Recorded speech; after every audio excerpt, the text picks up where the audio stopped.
खामोश वाकयात में नए आने वाले दोस्तों से गुजारिश है कि चैनल को जरूर सब्सक्राइब करें और बेल आइकन पर जरूर क्लिक करें ताकि हर नई आने वाली वीडियो का नोटिफिकेशन आपको बर वक्त मिल सके। तो चलते हैं आज के एपिसोड की जानिब। फाइनल सेमेस्टर के एग्जाम्स शुरू हो चुके थे। इन दिनों में इतनी मसरूफियत होने के बावजूद भी कैफ और अनाया रोज रात को थोड़ी देर जरूर बात किया करते थे। दूसरी जानिब नताशा भी फिलहाल सब पीछे रखे अपने एग्जाम्स की तैयारी में मगन थी। आज आखिरी पेपर था और साथ ही यूनिवर्सिटी की तरफ से एमबीए और मास्टर्स करने वाले तमाम स्टूडेंट्स का फेयरवेल डिनर भी अनाउंस हुआ, जो कि इसी वीकेंड पर मुनक्कद होना था। कैफ को सर इकबाल ने अपने ऑफिस किसी काम से बुलाया था। वहां से वो जैसे ही निकला था, सामने ही नताशा उसका इंतजार कर रही थी। उसे देखते ही वो उसकी तरफ आई थी। कैफ, क्या तुम मुझसे नाराज हो? नताशा ने पूछा था। नहीं, मैं तुमसे नाराज क्यों होने लगा? उसने नरमी से जवाब दिया। तो फिर तुम मुझसे बात क्यों नहीं करते? यहां तक कि हमारे बीच पहले जैसा कुछ भी नहीं रहा। ऐसा क्यों है कैफ? ठीक है, तुम्हें मुझसे मोहब्बत नहीं है, लेकिन हम अच्छे दोस्त तो हैं ना? वो मसनूई उदासी से कह रही थी। ऐसा कुछ नहीं है नताशा, हम अभी भी दोस्त हैं। कैफ ने उसे यकीन दिलाया। नहीं, ऐसे नहीं, जो भी हुआ तुम उसे भूल जाओ और मैं चाहती हूं हम पहले की तरह अच्छे दोस्त बनकर रहें। और क्यों ना हम तीनों मिलकर कहीं सेलिब्रेट करें हमारी इस दोस्ती को। वो अब की बार थोड़ा मुस्कुरा कर बोली। हाँ श्योर, तुम जब चाहो उमर के साथ मिलकर प्लान करते हैं। कैफ उसे इनकार नहीं कर पाया और वैसे भी वो उसकी बहुत अच्छी दोस्त थी और इस यूनिवर्सिटी में जब वो पहले दिन मिले थे तब से वो नताशा को जानता था। बहुत मजे की यादें थी इन तीनों की यहाँ। ठीक है, तो फिर डन हो गया? उसने भरपूर मुस्कान लबों पर सजाए कहा। उसकी आंखों में एक अलग सी चमक थी। कैफ ने भी मुस्कुराकर सर को खम दिया। अनाया नूर की फरमाइश पर उसके लिए पास्ता बनाने के लिए किचन में मौजूद थी। साथ ही साइमा बेगम भी रात के खाने की तैयारी कर रही थी। गो के रात के खाने में अभी वक्त था। साइमा बेगम ने उसकी तरफ देखा, जो बड़ी महारत से अपना काम करने में लगी थी। उसे देखकर वो मुस्कुराई। इतनी होनहार सुगड़ लड़की उनकी बहू बने, ये बात उनके लिए बायस मुसर्रत थी। वो पली बड़ी भी उनके सामने थी, अपनी देखी भाली बच्ची थी और खूबसूरत तो वो थी ही। उनके लाडले बेटे के लिए अनाया से बेहतरीन जीवन साथी और कोई नहीं हो सकता था। और हैदर भी तो उसे चाहता था। परसों हैदर वापस आ रहा है। उन्होंने बात शुरू की। जी, नूर ने बताया मुझे, उसने धीमी मुस्कान लिए कहा। इस बार सोच लिया, उसकी शादी करके वापस भेजूंगी। उनकी बात पर अनाया के चलते चलते हाथ रुके थे। और मैंने तो लड़की भी देख रखी है। अब की बार वो उसकी ओर पलटकर बोली थी, जबकि अनाया बिल्कुल थम गई थी। साइमा बेगम उसके करीब गईं और उसका हाथ थामकर अपने साथ लिए किचन में रखे मेज कुर्सी की तरफ बढ़ गईं। उन्होंने उसे बैठने का इशारा किया। अनाया कुर्सी खींचकर बैठी तो वो भी बिल्कुल उसके सामने वाली कुर्सी पर बैठ चुकी थी। अनाया, मेरी हमेशा से ख्वाहिश थी कि तुम मेरी बेटी बनकर इसी घर में रहो। उन्होंने मोहब्बत भरे लहजे में अपनी ख्वाहिश जाहिर की। उनके ऐसे कहने पर ही अनाया को शर्मिंदगी महसूस हुई। ये सब उसने ऐसे नहीं सोचा था। वैसे तो हैदर ने कहा था कि तुमसे मैं बात ना करूं, लेकिन अब तो वो आ रहा है तो मुझसे रहा ही नहीं गया। वो शरीर सा हंस दी। क्या तुम मेरे हैदर की बीवी बनकर इसी घर में रहोगी? अनाया ने थूक निकला। तुम बताओ, तुम्हारी क्या मर्जी है? क्या तुम ये रिश्ता कबूल करोगी? वो मजीद पूछने लगी। अनाया का दिल तेजी से धड़कने लगा। उसे समझ नहीं आया क्या जवाब दे। वो टुकर टुकर साइमा बेगम को देखती रही। क्या हुआ? उसके बिल्कुल चुप रहने पर उन्होंने बेसाख्ता पूछा। कुछ नहीं मम्मानी, वो मैं। मुझे पता है तुम इनकार नहीं करोगी, लेकिन तुम्हारे मामू ही कह रहे थे कि तुमसे पूछे बिना नहीं होगा कुछ। वो ऐसे इतरा कर कह रही थी जैसे उन्हें बहुत मान था कि वो वाकई में इनकार नहीं करेगी। और अनाया को लगा उसे जिस बात का डर था वही हुआ। ममानी को यही यकीन था कि वो कभी इनकार नहीं कर पाएगी। चलो उनके लिए ही सही, तुम बता दो तुम्हारी मर्जी। उन्होंने उसकी झोली में रखा हाथ नरमी से दबाकर पूछा। मैं क्या कहूँ, मेरा मतलब है वो हैदर आ जाए, आप उससे पूछ लें। वो बेरब्त अल्फाज में बोली। उसकी बात सुनकर वो भरपूर मुस्कुराई थी। मतलब वो इनकार नहीं कर रही थी, ये तो वो पहले से जानती थी। वो आगे से कुछ कहती उससे पहले ही नूर किचन में शोर मचाती हुई दाखिल हुई। अनाया फौरन से पास्ता मुकम्मल करने के बहाने से उठ गई।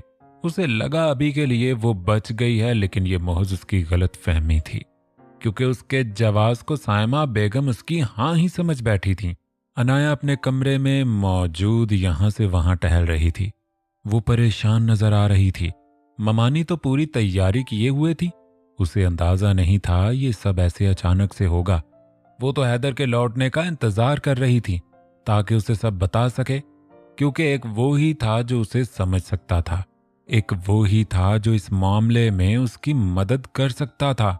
एक हाथ कमर पर धरे, एक हाथ से अपने खुले बाल थामे, अपने लब भींचे, वो सोच रही थी कि क्या करे, क्या कैफ से बात करे।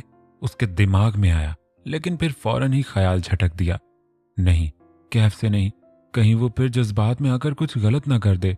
वो बेड की तरफ गई और अपना फोन उठाया और जैनब को कॉल करने लगी। दूसरी तरफ कैफ, उमर और नताशा कैफ के फार्म हाउस में मौजूद थे। तीनों ने मिलकर खूब एंजॉय किया था। खाना खाने के बाद वो लोग लिविंग एरिया में बैठे बातें कर रहे थे।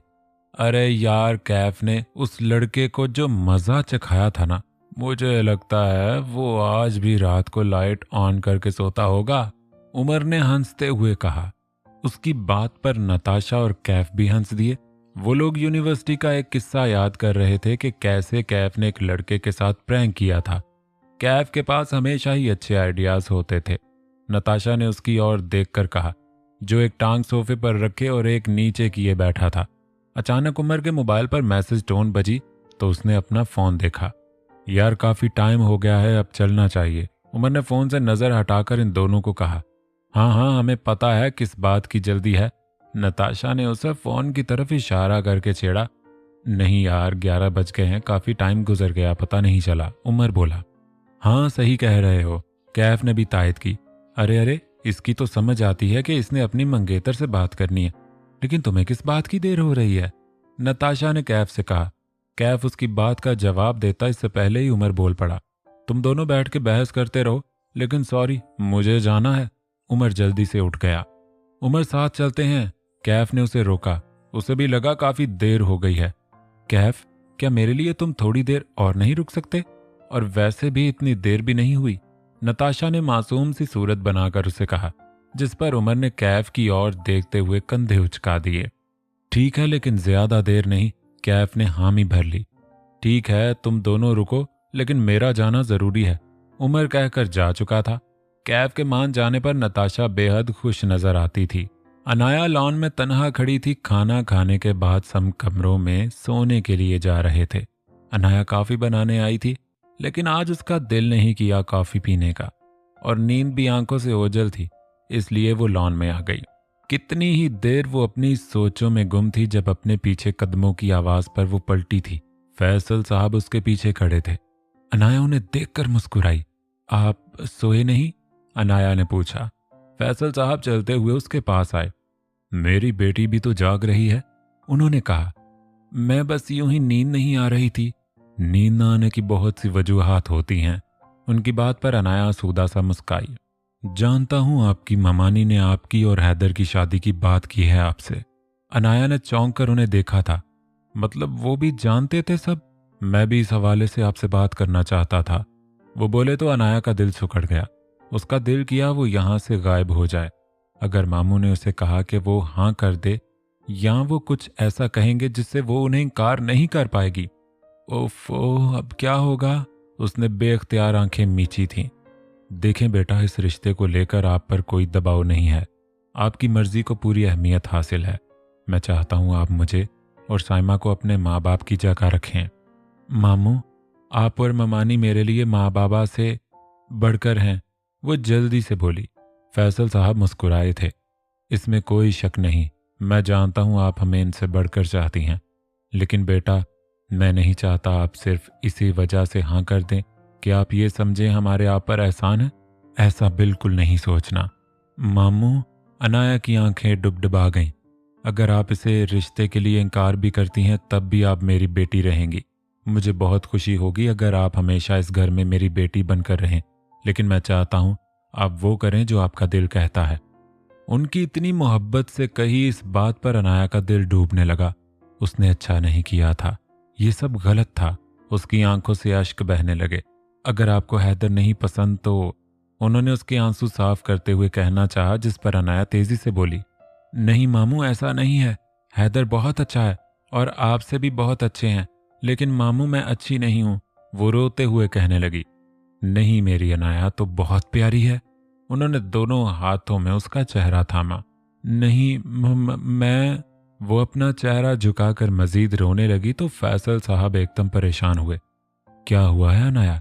उन्होंने उसका झुका सर उठाया। मैं ऐसा नहीं चाहती थी, लेकिन ये हो गया।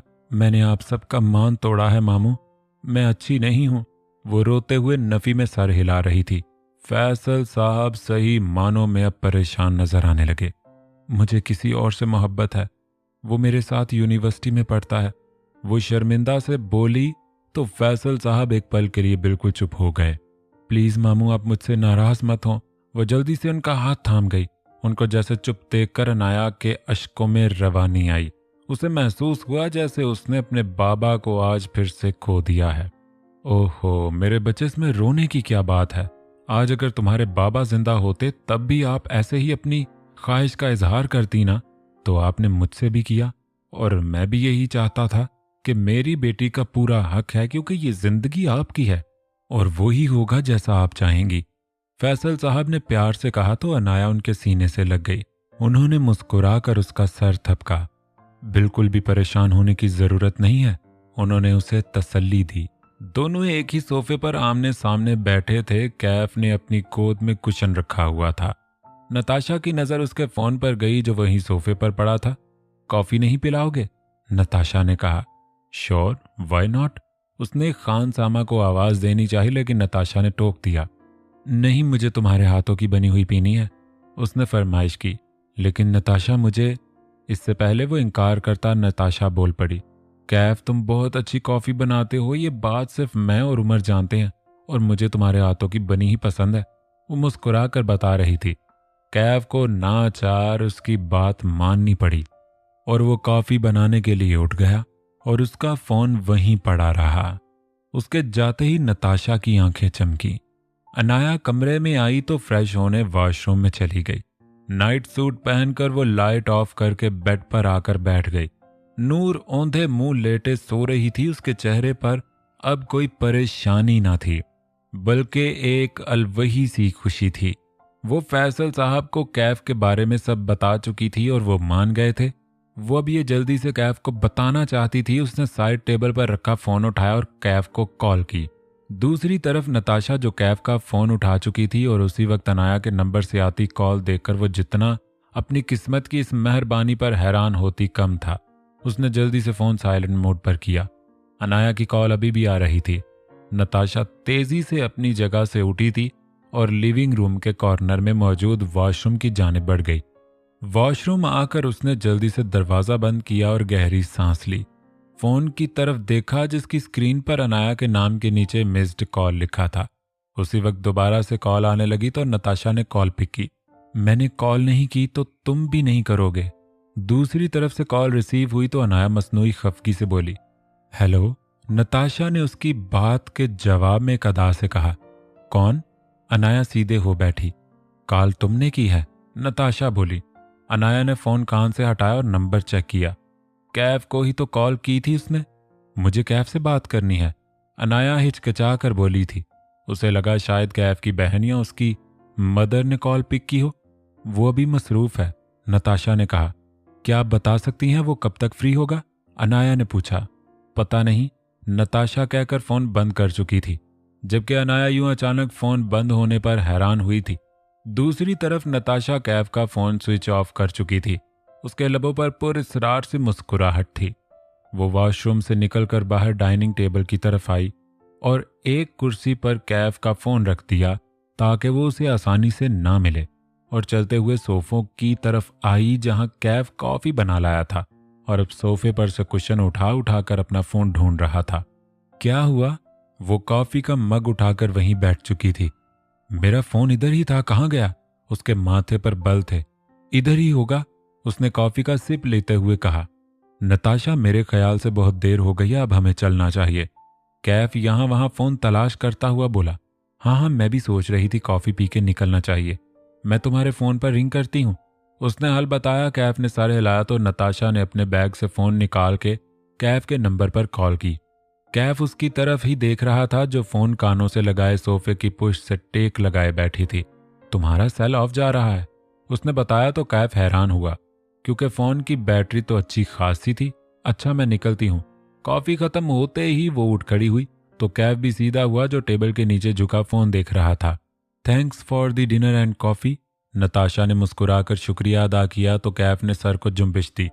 नताशा बाहर की जानिब बढ़ गई, फिर मेन डोर के पास रुककर वो पलटी थी तो वो अभी भी अपना फोन ढूंढ रहा था। नताशा तंजिया मुस्कुराई और फिर कैफ को आवाज दी। कैफ, मेरे ख्याल में तुम जहां जहां गए थे वहां जाकर फोन चेक करो, मिल जाएगा। किचन में और डाइनिंग टेबल पर, उसने वहीं खड़े कहा और फिर वापस पलटकर मेन डोर अबूर कर गई।